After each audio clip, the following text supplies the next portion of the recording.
بسم الله والصلاة والسلام على رسول الله. ازيكم حبايبي؟ عاملين ايه؟ يا رب تكونوا بخير وبصحة وبسلامة وبسعادة ان شاء الله. هنحضر مع بعض الرقاق الطري باللبن الرايب، وهقولك لو الرقاق بينشف منك تعملي ايه علشان يكون طري معاكي، لان في ناس كتير بتشتكي ان الرقاق الطري بيبقى ناشف معاها. فهنتكلم في تكاية بسيطة كده هتخليلك الرقاق طري لاخر واحدة، وهنتكلم عن كل التفاصيل ان كان في العجينة او التسوية علشان يكون ناجح معاكي من اول مرة.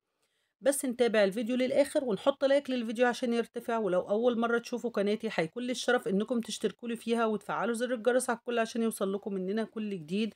ويا ريت تشيروا الفيديو لكل أصحابكم وحبايبكم. وتعالوا ندخل الفيديو بتاعنا ونشوف إحنا حضرنا الرقاق الطري إزاي مع بعض.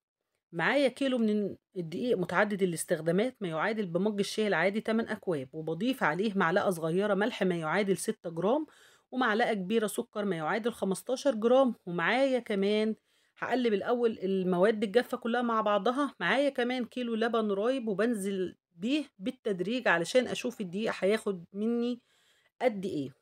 تمام. لأن طبعًا يا جماعة اللبن الرايب بيختلف عن المَيّة أو الحليب في الكمية بتاعته، لأن اللبن الرايب عشان بيكون متماسك كميته بتكون غير المَيّة والحليب. وهاقول لكم الكيلو أخد مني قد إيه في نهاية العجين. باقلّب بالسباتولا في الأول، وبعدين بابدأ أشيل السباتولا بتاعتي وأبدأ أقلّب بإيدي كويس أوي، بالِم الدقيق باللبن الرايب كويس أوي. وأول ما الدقيق يختفي معايا هاضيف إضافة هتشوفوها دلوقتي. بس طبعًا لازم ألِم كل الدقيق مع اللبن وأتوّه كل الدقيق باللبن الرايب الأول، وبعدين نشوف الإضافة اللي بعد كده. طبعًا أنتِ لازم هتعجني النهارده الرقاق كويس جدًا، عجنه سهل وبسيط وما بياخدش مجهود يا جماعة، عجنه في منتهى السهولة. بس طبعًا أنتِ لو عندِك عجان هتستخدميه، ما عندكيش عجان هتريحي إيدِك وتريحي العجين حوالي 3 دقايق. لو أنتِ بتتعبي من العجن تريحي إيدِك والعجين 3 دقايق، منها هتلاقي العجين هيربّي عرق وهينعم معاكِ، ومنها إيدِك كمان هترتاح، وارجعي اعجني فيه تاني. طبعًا بعد ما لميت العجين كله باللبن الرايب هابدأ أضيف كوباية إلا ربع من السمنة السايحة ما يعادل 150 جرام، وهابدأ أعجن كويس يا جماعة. وطبعًا أول ما باضيف السمنة العجين بيتقطّع معايا، بس بعد كده ما تخافيش العجين بينعم من كتر العجن بينعم والعجينة بتبقى متماسكة وبتبقى ممتازة معاكِ. تمام. العجينة نعمت معايا بعد ما حطيت السمنة، بس حسيت إن هي عايزة كمان حبة لبن رايب، ضفت لها شوية كمان وبدأت إن أنا أعجنها كويس أوي. باعجنها كويس لحد ما تربي عرق وتنعم معايا، وهي طبعًا بتكون عجينة طرية مش بتلزق خالص وتبقى عجينة ناعمة. طبعًا أخدت مني حوالي 900 مللي من اللبن الرايب، يعني كيلو إلا 100 مللي. تمام. هابدأ ألمّها في قلب الطبق كده بعد ما خلّصتها وبعد ما نعمت معايا، أغطّيها بكيسة بلاستيك وأحط كمان عليها فوطة وهاتركها ترتاح حوالي 10 دقايق بس. تمام. تمام مع بعض.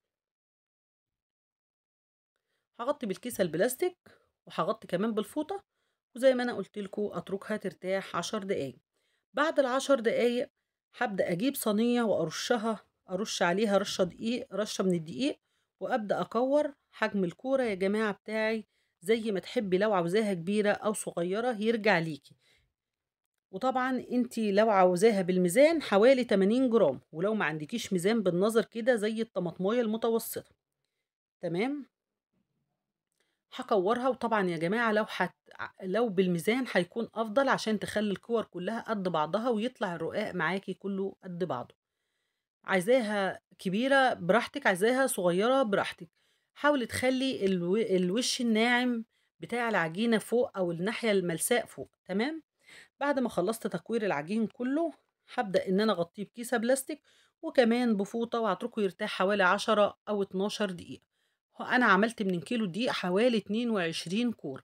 طبعًا ما تخافيش لو أنتِ ريّحتِ العجين أكتر من كده ما فيش أي مشكلة، هو ما فيهوش خميرة وهيتفرد معاكِ كمان بمنتهى السهولة. هابدأ أفرد، هارُش رشة دقيق على الرخامة ورشة على وشها بسيطة، بس ما تكتريش عشان وشها ما يجيّرش معاكِ. واقلبها على كل جنب واشيلها واضبط الدقيق تحتها، ومش باخلّي ناحية تخينة ولا ناحية رقيقة، تبقى متوسطة وشفافة. وحاولي طبعًا مش تخلّي جنب تخين برضه زي ما أنا قُلت لكم، ولا جنب سميك، وأفرد الأطراف كويس. ولو أنتِ بتخبزي يا ريت يكون قدّام الفرن، لو عندِك طبلية تفردي وتخبزي على طول. تمام، هافرد لحد ما أخلّيها كلّها متساوية، وزي ما أنا قُلت لكم حاولي تخلّي الأطراف بتاعتها متماسكة، قصدي مفرودة كويس. طبعًا أنا خلّصت أول واحدة وهابدأ أجيب التانية، هارُش برضه رشة دقيق خفيفة تحتها وعلى وشّها، وهابدأ بالنشابة أفرد كويس، وهاقلبها كل شوية وأديّرها وأقلبها على جنبها على طول، علشان خاطر كلّها تبقى متساوية. وطبعًا هادوس على الأطراف كويس أو الأحرف بتاعتها كويس علشان توسع معايا، علشان ما تبقاش سميكة معايا، واحاول ما اخلّيش جنب رقيّق ولا جنب سميك شوية أو تخين شوية، هافردها لحد ما كلّها تبقى شفافة ويبقى قوامها مضبوط. طبعًا يا جماعة الرقاق ما بيبقاش الرقاق الطري ولا تخين أوي ولا بيبقى رقيّق أوي، بيبقى وسط، ما بيبقاش رقيّق أوي، أوي، أوي ولا بيبقى تخين أوي، حاولي تخلّيه وسط تمام مع بعض. طبعًا دي التانية وأنا مش هاعمل معاكم تاني علشان ما أطوّلش عليك الفيديو، هابدأ أشيلها، وطبعًا بابدأ أشوف التسوية بتاعتي. التسوية لو في فرن البوتاجاز هاسخّن فرن البوتاجاز كويس أوي على نار عالية من تحت ومن فوق، يعني الشواية والفرن مولعين مع بعض، والصاجة تكون بعيد عن أرضية الفرن في النُص مثلًا، وباحط الرقاق عليها، وأول ما يقِب أقلبها على الوش التاني، ولو قَب أو ما قَبِّش ما فيش أي مشكلة. وبعدين باخرّجها من الفرن. أمّا الفرن الغاز بيكون النار بتاعته متوسطة تمام، وباسوّي زي فرن البوتاجاز بالضبط، أول ما تقِب أقلبها وبعدين أخرّجها، ولو ما بينشفش لو الرقاق بتاعِك ما بيقِبِّش ما فيش أي مشكلة تمام، عشان بقى الرقاق ما ينشفش معاكِ، إيه بقى اللي هنعمله، أول ما تخرّجيه من الفرن حطّيه في صينية، والصينية يكون تحتها قماشة، يا ريت تكون قطن. تمام، أحُط واحدة على التانية، ولو عندِك بخاخة مطبخ حُطّي فيها مَيّة، وبُخّي على كل واحدة تطلّعيها بخّتين بُساط كده، وطبعًا غطّيهم بكيسة بلاستيك هيفضل معاكِ طري لآخر واحدة، ما فيهوش أي مشاكل خالص.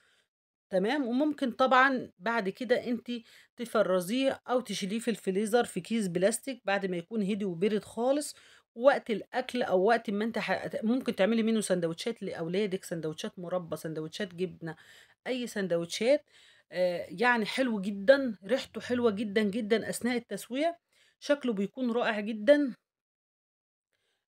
وممتاز كمان في الأكل بتاعه.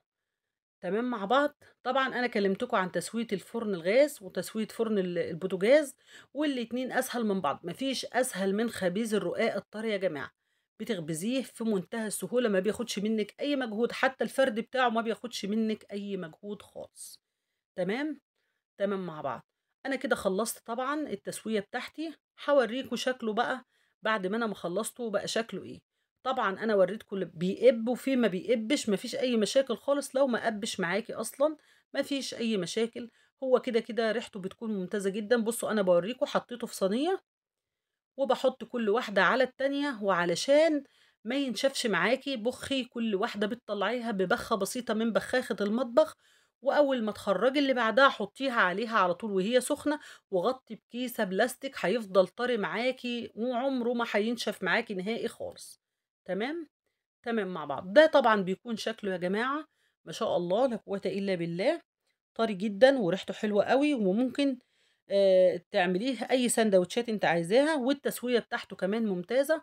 خلّصت الفيديو، يا رب الفيديو بتاعي يكون عجبكم، ولو عجبكم الفيديو ما تنسوش تحطّوا لايك وتشيّروا الفيديو لكل أصحابكم وحبايبكم، وما تنسوش تفعّلوا زر الجرس على الكل عشان يوصل لكم مننا كل جديد، واللي لسه ما اشتركليش في القناة يا ريت ينزل يشترك لي فيها، وما تنسوش تصلّوا على الرسول صلى الله عليه وسلم. دمتم في رعاية الله وأمنه، والسلام عليكم ورحمة الله وبركاته.